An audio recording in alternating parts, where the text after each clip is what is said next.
Hi guys, Dane here, and welcome to my April 2021 reading wrap-up. Dane reads. So I only have 4 books to show you, so far at least anyway. So the first one was Later by Stephen King. Now I didn't actually know this one was even coming out until everyone started talking about it on BookTube. And I think that worked in its favour because there wasn't loads of like anticipation for me, and so when I picked it up and read it, you know, it was just nice, basically. It wasn't amazing, and you know, I think King's had better stuff recently. Although it wasn't as bad as like If It Bleeds, for example. So you know, there is that. I gave it a 4 out of 5 anyway. I thought it was interesting because the main character in it, even at his oldest, is younger than me, and so he had like a whole bunch of different like slang and like childhood references and all of this stuff, so it just proved that King is more down with the kids than I am. But overall, yeah, would recommend. Then we have Goscinny and Herbert, so Asterix, Gladiateur. This is a French bande dessinée, so that's a graphic novel.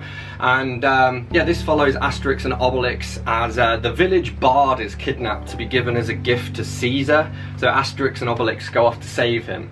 And they end up fighting as gladiators in, you know, in the Roman Colosseum. Very funny stuff. I like how it's got bits of Latin thrown in as well, a few French jokes, which I actually got 1 or 2 of them, which was good. Overall, I'd give this a pretty solid 4 out of 5. Then we have Season of Storms by Andrzej Sapkowski. This is the final Witcher book, at least as far as I'm aware. I think more probably due to come at some point, so I will be keeping my eyes peeled for them and reading them once they come out. This one I gave a pretty solid 4 out of 5 to, and the reason I enjoyed this, basically all the way through, one of the things I've really enjoyed about the Witcher books is that they have a lot of like moral dilemmas and that Geralt is forced to you know, to confront. And in this one, I'm not saying there aren't any, but there are certainly fewer, but that kind of gives more scope for the actual storyline to develop, so I thought that was quite cool. It was a bit of a change, bit of a change in style and direction, but it worked really well, so yeah, 4 out of 5. And then I read Illustrated Poems by Allen Ginsberg and Eric Drucker. So this is a collection of some of Ginsberg's most popular poems. Eric Drucker is an illustrator, and he's gone through and, sorry, I don't know whether I said illustrated or illuminated poems, that's the correct title anyway. And he's gone through and done a load of illustrations, but they, you know, they're really beautiful. Like, I think they're really cool. I would definitely have some of his work up on my wall, you know. Here's a bird coming out of a thing. So yeah, the illustrations were great, and I mean, it's Ginsberg's poetry. Like, it had stuff like Howl in here, so if you're familiar with Ginsberg, you've probably read all of these poems. But it's nice to see them in an illustrated, illuminated form, so I gave it a 4 out of 5. Alright guys, just the one book to wrap up for you today, and that is The Sentinel by Arthur C. Clarke. This was a pretty solid 4 out of 5. It's got some really beautiful illustrations in it. This guy, for example, he does look disproportionate, but that's because he is, as you will find when you see the story. We've got some great stuff like this. So yeah, very cool. I'll let you know what stories are in it. We have an introduction called Of Sand and Stars. We have Rescue Party, Guardian Angel, Breaking Strain, The Sentinel, Jupiter 5, Refugee, The Wind from the Sun, A Meeting with Medusa, The Songs of Distant Earth, and then just contributors at the end. Refugee is, I believe, the one that I'd read before in a different collection. It's about like the heir to the British throne sneaks on board a spaceship because he wants to go and he wants to go exploring, and he knows the throne will never let him. Overall, pretty solid 4 out of 5. Obviously, with most short story collections, some are better than others, and this is no different. But I did enjoy it for what it's worth, and it's a good one to pick up if you're an Arthur C. Clarke fan. Alright guys, just the one book to update you on today, and that is Mervyn, Peake, J.G. Ballard and Brian W. Aldiss, The Inner Landscape. This is basically 3 novellas, although Ballard's is more of a short story. Arguably, I would say both Ballard's and Aldiss's were short stories. I mean, Aldiss was maybe 15,000 words, something like that, so a long short story. Mervyn Peake's story takes up over half the book. And he has this really weird writing style where he uses a lot of passive voice, which is kind of annoying, to be honest. But he did have a character that was a hyena that kept calling a goat a knobhead, which was great. So I will be doing a fuller review of this soon, so keep your eyes peeled for that. But I gave it a 4 out of 5. Pretty big Ballard fan since I read High Rise. That was amazing. Funnily enough, that was my ex-girlfriend's housemate gave her a copy of High Rise for her birthday, and I'm pretty sure she never read it, and I saw it on the side and was like, picked it up, and I was like, this looks amazing. So I got myself a copy of it, and it went on to become one of my favourites of the year, because it's kind of like, actually, if you've been watching Snowpiercer, it's the same idea as Snowpiercer in a way. So Snowpiercer has this, it's like a set on a train that's 1,000 carriages long, and the further you get to the front, like the further up you are in society. And High Rise was the same, except in this high rise building. So like the closer you live to the ground floor, like the more in poverty you live. So it's a lot of like single mums on the ground floor, like drug users and all of this stuff. And then you kind of go up, and then you get the middle class, and there's this like war happening between the different like floors. So you've got the upper class up the top, they strike a deal with the middle class for the middle class to work as their buffer. It's all, yeah, it's good stuff. But that's not what this one was about. This one was called what one was it? The Voices of Time. And oh yeah, and then Aldiss's story was called Danger Religion, which I think is a great title. And that concept was, I think it was basically as though this isn't exactly the concept, but to simplify it, imagine if the Catholic Church had atomic weapons before any sovereign state did, and the Catholic Church just was like, right, London, yo, you're gonna listen to the Pope now, otherwise we're gonna nuke you. So that was kind of the story of that. Danger Religion, very dangerous. 4 out of 5, good stuff.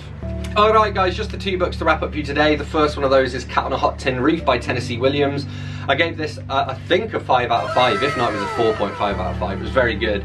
And the main reason I like this is because one of the characters in it, Big Daddy, he has a spastic colon, which is the old term for IBS, which I suffer from.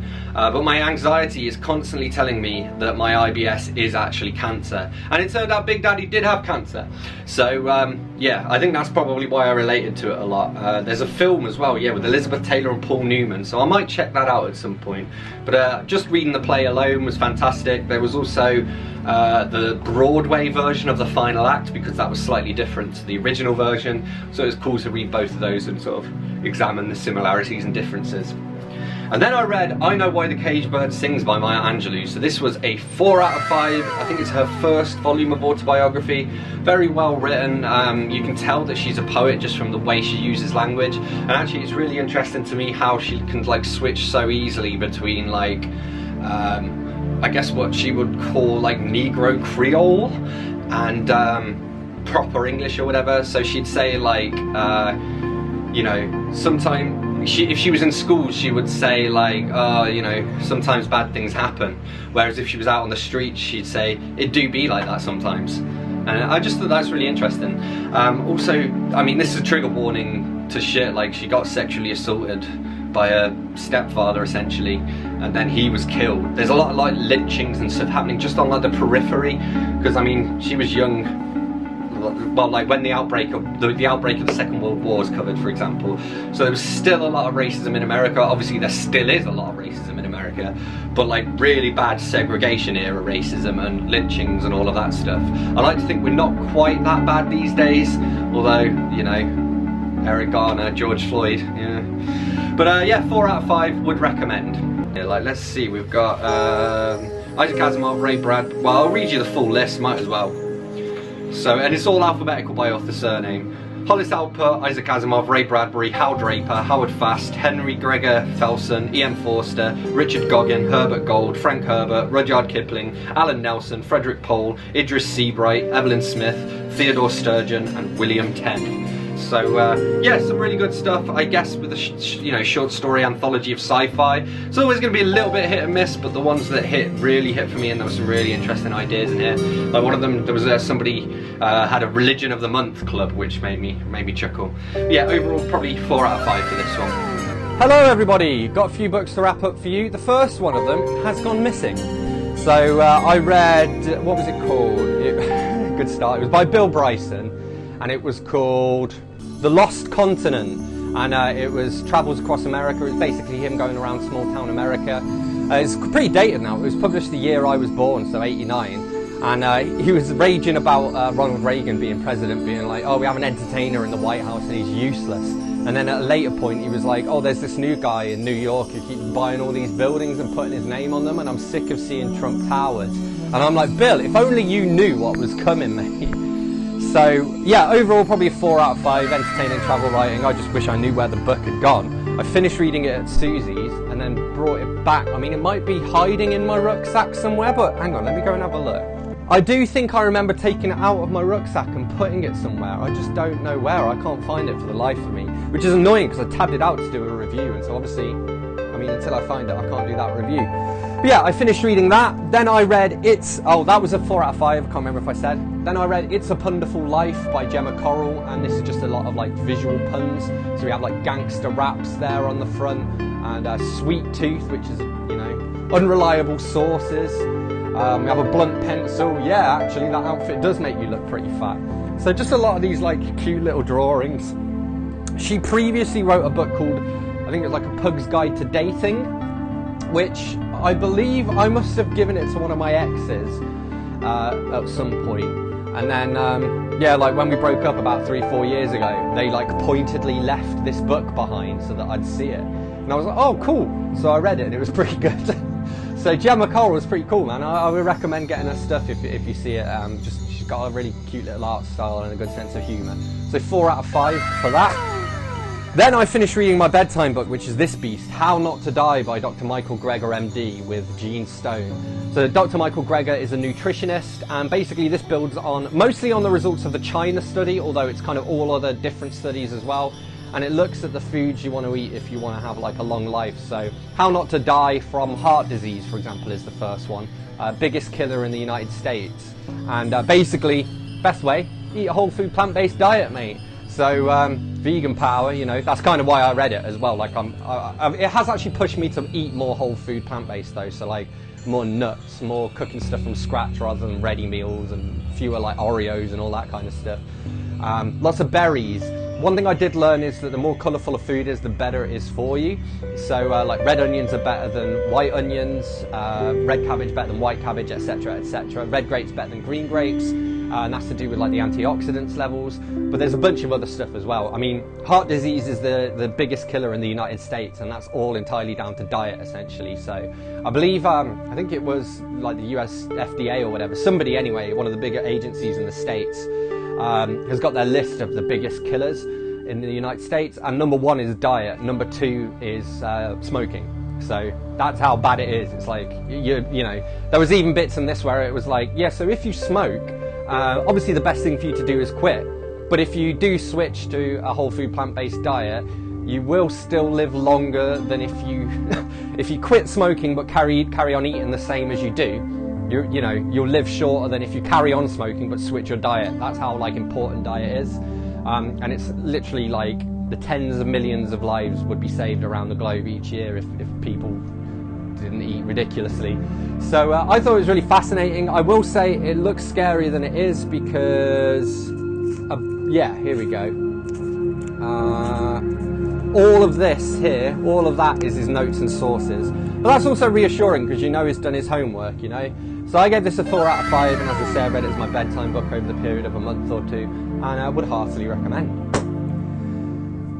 And then I read Play a Piano by Kurt Vonnegut. This is his first novel, and this is super interesting because it looks a lot at like AI and machines essentially. I mean, it wasn't really the thing at the time, so yeah, first published 1953.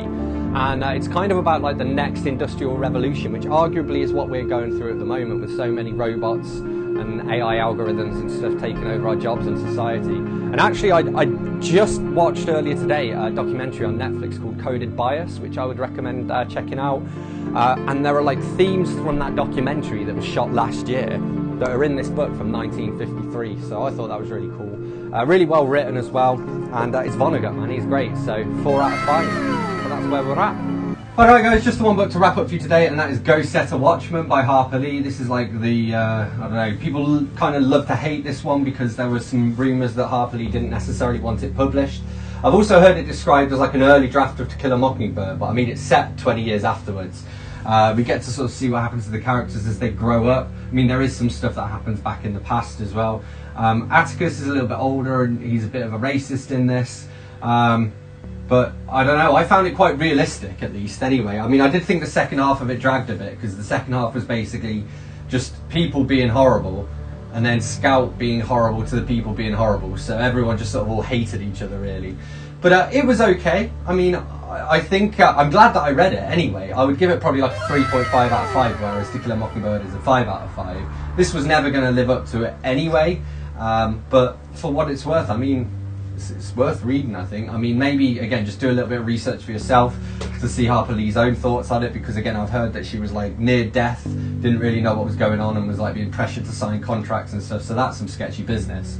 But as just a book by itself, it's alright. It kind of covers a lot of civil rights stuff in the 60s. There are some bits in here you can take away, some bits of philosophy, and there were a lot of references to Child Rowland and the Dark Tower as well, which obviously inspired Stephen King's Dark Tower. So I nerded out on that because of that.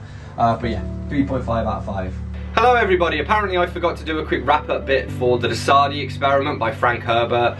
It wasn't very good, to be honest. I mean, it had a really good concept that is like, so this prison planet, and there's just like really bad overpopulation. It was like 600 million people in 30 square kilometers or something crazy. And that's about all I can tell you. Like, all I really remember from it, and this was about a week, 10 days ago, was this core concept. You know, the characters in it were quite forgettable. There were some action scenes which were okay, but I just feel as though with a concept like that, I really expected Frank Herbert to excel, and it just didn't do it for me, so I gave it a 3 out of 5. Alrighty roo-rah guys, only me, and I'm just going to wrap up The Food of the Gods by H.G. Wells. So this was a super interesting novel, sci-fi as you would expect from Wells, and actually I think this is up there with War of the Worlds and The Time Machine in terms of his best works. The concept in this is that this food is developed that when people or animals eat it, they grow in size. So we end up with these like giant killer bees, giant rats, and then giant people at the end as well, who are like 30 foot tall, and we kind of see the societal response to this, and yeah, just a really interesting concept and very well executed, I thought, so I gave this a solid. Alright, just one more book to wrap up, and that is The Q Annual by Spike Milligan. So this is an annual, which is like, I guess, the idea was, or it used to be, that you'd publish an annual each year for things like the Beano and the Dandy, like comics and stuff. This I guess ties in with Spike Milligan's Q series, which I know nothing about, I've never seen, and it's basically a bunch of scripts and photos from throughout the series. Some of it was quite amusing. There's also some pretty heavy, like, casual racism throughout it though, unfortunately, which Milligan's kind of known for, so obviously that was a problem. Overall I gave it like a 3 out of 5, it was alright. I still, like, I'm slowly working my way through all of Milligan's stuff because he's such an influential author. He was particularly influential for John Lennon as well, but yeah, not the best of his, and actually I've been putting this off for a while, but I figured I'm going to finally pick it up because I'm starting to run out of unread books, and this one was quite quick on it. Hello everybody, just 2 books to wrap up for you today, and these are both Isaac Asimov books. The first one is Oceans of Venus. This is a Lucky Star story. He wrote this under his pseudonym of Paul French, and I really enjoyed the Lucky Star books. As you can see, it's pretty short, like 130, 140 pages. He did say in the introduction to this entire book is no longer like in tune with like scientific theory. So when he wrote it, I think in the 50s, there was a lot of speculation that Venus was covered in oceans, and it turns out no, Venus is way too hot. They would just bubble up and turn into gas. So basically the entire story couldn't really happen. But if you put that aside, it's still a nice little well-written story. The Lucky Star books are kind of a cross between sci-fi and like mystery. There's always a mystery at the heart of them. And here we also have like the equivalent of like Hypnotoad from Futurama, which I thought was quite fun. Overall, did really enjoy this. 4 out of 5, strong 4 out of 5. And then we have The Winds of Change by Isaac Asimov. So this is a short story collection, and in keeping with what Asimov tends to do with his short stories, there are little introductory essays for each of the pieces in here, which made it a lot of fun. Obviously some stories were better than others. Some of them were like his little vignettes as well, which are literally like just 2 pages or whatever, but they made me chuckle still. So especially the one recently, which you'll have to watch the full review because I'm going to read the full thing in that. But yeah, overall a pretty weak 4 out of 5, but it does still score 1. Yeah, recommend. Alright guys, just the one book to wrap up for you today, and that is Fellside by M.R. Carey. Now I picked this up because I really enjoyed his book The Girl with All the Gifts, and this one wasn't quite as good, but it was still pretty interesting. It's kind of a mixture between like a psychological thriller / crime novel with a bit of supernatural thrown in as well. Now I think I would have enjoyed it myself more without the supernatural elements, although it would also have made it a completely different story, so you know. But I just don't think that these like grittier crime elements tend to work well with supernatural stuff. I found the same thing with Stephen King's Bill Hodges books, unfortunately.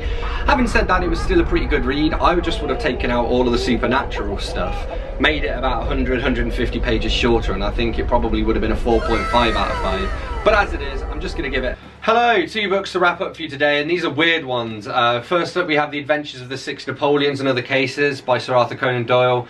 I thought these were like some unique stories I hadn't read before, but it turns out these are just Sherlock Holmes short stories, and I've read all of them before. So this is a 3.5 out of 5, it's alright, just read the normal Sherlock Holmes collections. I don't know why this book exists, to be honest. But hey ho, easy tick off. And then for a similar thing we have Classic Adventures according to Spike Milligan. So this is a bind up of Robin Hood, Frankenstein, The Hound of the Baskervilles, Treasure Island and Black Beauty according to Spike Milligan. I've already read Frankenstein and Black Beauty according to Spike Milligan, and the other 3 I'll be reading and reviewing individually. But because this is a book as well as these being individual books, I also have to do a review of this for my book blog and for here and whatnot. So this is a 3 out of 5. I mean, it's Spike Milligan, it's pretty racist. Just read the originals, you know. If you're a really big fan of any of these, maybe check out the Spike Milligan, but... Hello everybody, I've noticed it's actually the 3rd of May now, which means April wrap-up is done.